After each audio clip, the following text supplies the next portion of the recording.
Gas stone ആസ്വെന്റ് അഥവാ കല്ലായി കാറ്റായി ചാപ്റ്ററിൽ നമ്മൾ എക്സാമിന് എപ്പോഴും നമ്മൾ തെറ്റിപ്പോകുന്ന ഒരു ചെറിയ സംഭവം ഉണ്ട് അല്ലേ. അതായത് നമ്മളെല്ലാവരും വിചാരിക്കും ഗ്യാസ് അഥവാ വാതകം. ഓക്കെ, ഗ്യാസ് അഥവാ വാതകം അതിനെന്തില്ല, വെയിറ്റ് ഇല്ലല്ലോ അല്ലെ. ഗ്യാസ് അഥവാ വാതകത്തിന് വെയിറ്റ് ഇല്ല. അതിങ്ങനെ ഈ വായുവിൽ ഇവിടെയൊക്കെ നിൽക്കുന്ന ഓക്സിജന് വെയിറ്റ് ഉണ്ടോ? ഇല്ല എന്നാണ് നമ്മൾ വിചാരിക്കുന്നത് അല്ലെ. അപ്പൊ നമ്മൾ വിചാരിക്കുകയാണ് ഇതിന് വായുവിന് വെയിറ്റ് ഇല്ല.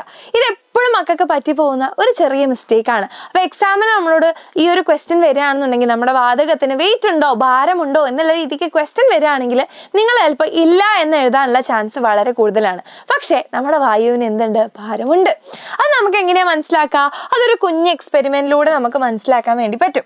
നമ്മൾ എന്ത് ചെയ്യാണ്, നമ്മളിവിടെ ചെറിയ ഒരു എന്താ പറയുക സ്റ്റിക്ക് ഇവിടെ ഇങ്ങനെ കെട്ടിയിട്ട് നമ്മളൊരു സ്റ്റാൻഡിന് മേലെ കെട്ടി വെക്കുകയാണ്.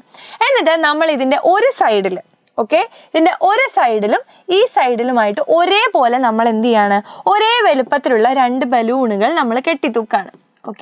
ഒരേ വലുപ്പത്തിലുള്ള 2 ബലൂണുകൾ നമ്മൾ കെട്ടിത്തൂക്കാണ്. അയ്യോ, ഒരേ വലുപ്പമായി പോയില്ല മിസ്, ഇത് ഇങ്ങനെ തന്നെ വരയ്ക്കാം. ഒരേ വലുപ്പത്തിലുള്ള 2 ബലൂണുകൾ മിസ് 2 സൈഡിൽ കെട്ടിത്തൂക്കി. എന്നിട്ട് മിസ് ഇവിടെ എന്ത് ചെയ്യാന്നറിയോ, ഒരു ചെറിയ നീഡിൽ എടുത്തിട്ട് ഇതിനകത്ത് ഒരു ബലൂണിനെ മിസ് എന്ത് ചെയ്തു, കുത്തിപ്പൊട്ടിച്ചു. ഒരു ബലൂണിനെ മിസ് കുത്തിപ്പൊട്ടിച്ചു. റെഡി? ഒരു ബലൂണിനെ മിസ് എന്ത് ചെയ്തു, കുത്തിപ്പൊട്ടിച്ചു. അപ്പൊ കുത്തിപ്പൊട്ടിച്ചു കഴിഞ്ഞപ്പോ ഈ ബലൂൺ എന്തായി, ഈ ബലൂൺ ഇങ്ങനെ ചുക്കി ചുളുങ്ങിപ്പോയി അല്ലെ. ഈ ബലൂൺ ഇങ്ങനെ ചുക്കി ചുളുങ്ങിപ്പോയി.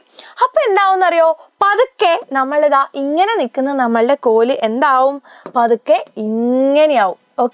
ഇങ്ങനെ നിൽക്കുന്ന കോൺ എന്താവും, ആ ഒരു വടി എന്താകും, പതുക്കെ ഈ ഒരു സൈഡിലേക്ക് ചെരിഞ്ഞു പോവും അല്ലെ. അപ്പൊ അതിനുള്ള അർത്ഥം എന്താണ്, അവിടെ കാണിക്കുന്നത് എന്താ, ഇവിടെ നമ്മൾ രണ്ടുപേരും ഒരേ സൈസിലെടുത്തപ്പോ ഇങ്ങനെ നിന്ന കോല് നമ്മൾ ഇവിടെ പൊട്ടിച്ചു കളഞ്ഞപ്പോ എന്തായി, ഈ ഭാഗം പൊന്തി ഈ ഭാഗം താഴണമെങ്കിൽ ഇതിന് ഭാരമുണ്ട് എന്നുള്ളതാണ് അല്ലെ. അപ്പൊ അവിടെ വായു നമ്മൾ എന്ത് ചെയ്തതാണ്, നമ്മൾ കുത്തി പൊട്ടിച്ച സമയത്ത് വായു പുറത്തേക്ക് പോയി. അപ്പൊ പിന്നെ അവിടെ വായു ഇല്ല. അപ്പൊ ഈ ബലൂണിന് ഇപ്പൊ ഭാരം ഇല്ലാതായിപ്പോയി, ഭാരം കുറഞ്ഞു പോയി.